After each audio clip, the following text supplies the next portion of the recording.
If you've got curly hair, you know the struggle can be real when it comes to achieving smooth blowouts at home. Today's video is a step-by-step tutorial on how to do a blowout on curly hair, and I want you to consider this your beginner-friendly guide with everything you need to know from techniques, products, and tools to achieve this look. And I'd like to give a quick thank you to Tymo for sponsoring today's video. Let's get into it. I prep my curls by shampooing twice, then I deep conditioned, and I'm going to be using 2 products to protect my curls for this blowout. My all-time favorite is this spray by Bondi Boost, which is aloe based, but I'm also pairing it with a lightweight blowout styling milk by JVN to smooth my curls and eliminate frizz. Both of them protect hair up to 450 degrees Fahrenheit, but pairing it with a blow dryer that has low heat settings is ideal for adequate heat protection. Once I work both of the products into my hair, I brush it through to spread the products evenly, and the one I'm using is the Easy Detangler brush. I prefer using this one because it's dual purpose with a pointy end for parting, but if you have a tangle teaser or a wet brush on hand, that works great as well. The entire purpose of having one is to prevent snagging, ripping, or tearing your hair out during this blowout end. As for laying the products, I always spray the Bondi Boost Heat Protectant first from roots to ends. It's really lightweight, but it's deeply hydrating, so I use a lot of it to ensure even coverage. And then to seal in the hydration, I'm using about 4 pumps of the styling milk for my entire head. You may need to use more or less depending on the length of your curls, but whatever you choose to use, please just make sure that it's a good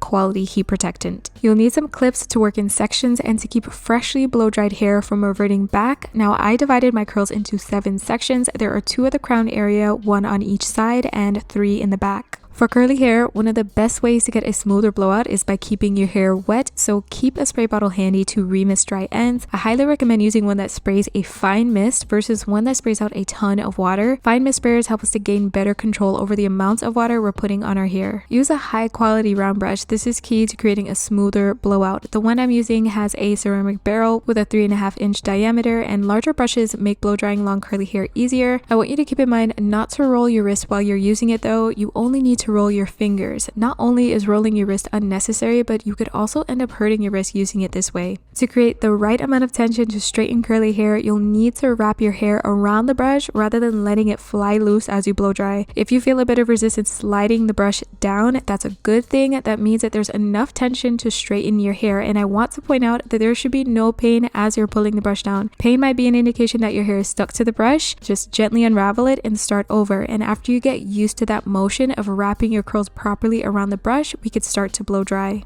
And lastly, you'll need a high-speed blow dryer. I'm going to be using the Tymo AirHype Lite. I've used their tools plenty of times in my other videos like my Wash and Go tutorial, but their blow dryer gives remarkable results for blowouts as well. One of the reasons being it has a powerful airflow. The faster you're able to blow dry your curls from damp to dry using the right amount of tension, the smoother your blowout is going to be. Most blow dryers have heat levels that are too high and end up frying healthy hair, but with this one, it's a lot easier to avoid heat damage because the temperatures are low and stable, ranging from 80 to 210 degrees. When I first begin blowing out my curls, I start from the back on the bottom and work my way up. This blow dryer has 3 air pressure settings, so I have it at its high speed and 210 degrees for the quickest blowout. I paired it with a nozzle attachment because blowing out your hair without one is pretty much pointless. It could cause heat damage. This is how I position my arms through the back. I have one angled up and back to concentrate the nozzle toward my root while I'm holding the brush in position with my other hand. Always start by drying your roots first and slowly work your way down, following the brush with the blow dryer. Make sure to dry each side of your roots, so top, bottom, and side, and reposition your brush to help with tension. If you want a bit more grip for the roots, I highly recommend using a straightening brush. It's great for silk presses, but it's also an amazing way to hold the roots taut as you dry them. And as I work my way down, I reposition my arms and blow out the length of it to the side. The main objective when you begin your blowout is to dry your curls into a straight shape. You don't need to start rolling your brush until your hair is completely dry. Rolling it before it's dry causes it to get stuck, and if it gets stuck, that most likely means your hair is still wet. Wet curly hair is very fragile and can be prone to breakage, and that's one of the major reasons why I use Tymo heat tools, because it's a more gentle way to use heat to style curly hair. I mean, we are doing a lot, it's wet, we're brushing through it over and over again, so you want to be as gentle as possible. But with all that said, I want you to remember once your hair is dry, that's when you could start rolling to create blowout style curls. Once I'm done with that, I roll the brush back up to my root, switch the dryer to cool, hover it over the brush to reinforce the curl, and then gently unravel the brush in a twisting motion. You could pin curl it out of the way or bun it to further set the curls, but once I've blown out the back sections of my hair, I run the blow dryer over the section and get any spots I might have missed or might have gotten damp with remisting. After I'm done, the back is shiny, straight, and has a bit of bounce, and rather than pin curl each section, I prefer to roll it into a bun as it cools down. It's a lot faster than pin curling each section. The front section dried out, so I'm adding water to re-wet it before blowing it out and splitting it into a smaller section. With the round brush, I wrap my hair around it until I feel slight tension. Once I do, I begin blowing out my root on all sides first, then working my way down. And once I've dried the entire length of my hair, I begin rolling the brush with my fingers, keeping my wrist straight, roll the brush back up, switch the blow dryer to cool, and twist downward to unravel. And like I mentioned before, you could wrap it into a bun or pin curl it. It's up to whatever your preference is, but I want you to notice that as I'm blow drying, I'm constantly moving the blow dryer. Don't ever leave it frozen on one area for too long, because doing this can cause heat damage. Always point the nozzle down the shaft and never point it upwards unless you're holding your hair in a different direction, which I'll show you once we get to the crown area. On average, it took me about 5 minutes to blow out each section until it was perfectly dry. This blow dryer saves me so much time because normally it takes double the amount of time for me to complete one section, and I don't like spending forever to complete a style, and the less time I spend applying direct heat to my hair, the healthier it is. At this point,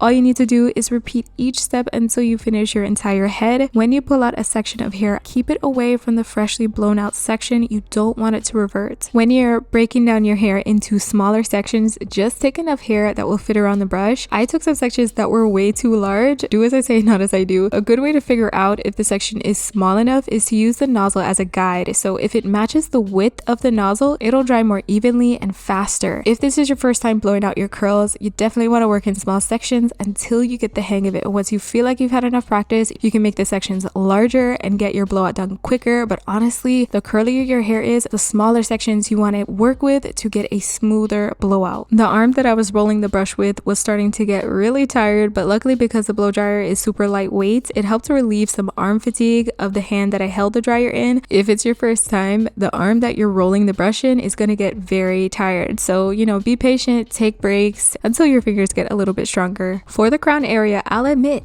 I had it in 2 when I should have at least split it into 4. It was taking forever in a day to film this, so I took a larger sections than normal to get through it quicker. So definitely don't do that. Split it into smaller sections before you blow it out. As you dry your roots, first pull your hair up and outward to create volume. Dry the back side of the root first, then the sides and the front, so you don't end up wetting the section that's already blown out. And when I'm blow drying my crown area, I angle the dryer up my hair because of the direction I'm holding it. This way, the angle of the blow dryer is still pointing down the shaft to smooth frizz. Then I angle the front part forward to allow it to frame my face better as it falls. Once you've completed your entire head, don't brush through it just yet. This is going to cause the blowout to fall faster and not hold the curls as well. Either leave it to set in pin curls if that's what you did, or put it in a bun to set for a while as it cools down. For me personally, I wrap it into a top knot. Alright y'all, it's the next morning. I felt pretty done with blowing out my hair. I did not want to do it anymore. So it's the next morning, and where did I put? Alright, hold on, I'll be right back. I slept all night in this bun. It was super comfortable, felt like I didn't have anything in my hair. That's how I always sleep with my hair when I straighten it. But this time after my blowout, that's how I keep the curls in. As a finishing touch, I'm gonna use some oil to help with any frizz and just to kind of help give it some shine. And we can finally see how this blowout came out.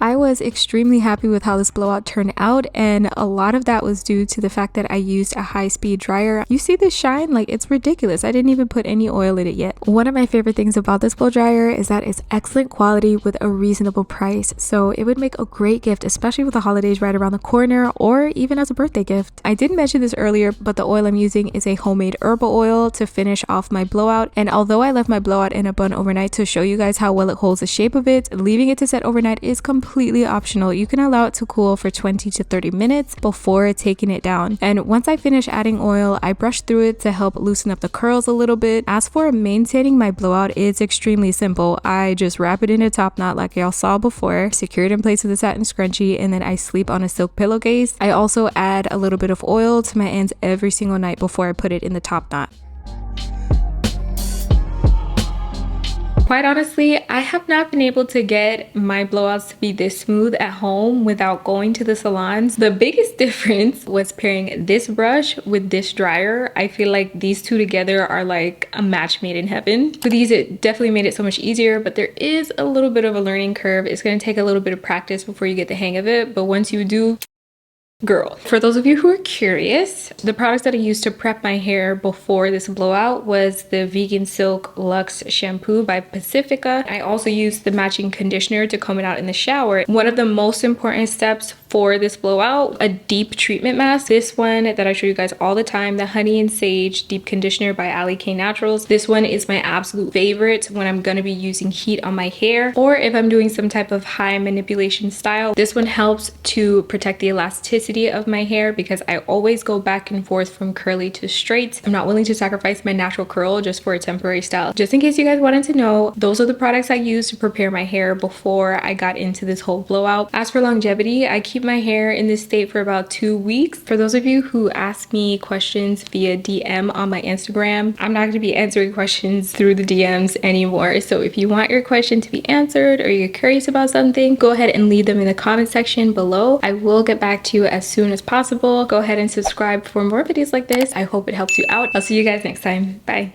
How I cut and lay my curly hair at home has changed quite a bit over the years. I used to do a wet curly cut, but now I've switched to a dry cut that's done on stretched hair. And this DIY haircut is for curlies who want long, subtle layers and wear a wide range of styles with their natural hair. Whether you wear it straight or curly, this haircut is suitable for any style. Using my detangling brush that has a pointed tip for parting, I'm going to divide my hair straight down the middle. I want you guys to try and get as even a part as possible because precise parting affects how even the haircut comes out at the end. Next, detangle each side from ends to roots to clear your hair of any knots. To create an even length, I'll be using my Creo clip, and after opening the clip,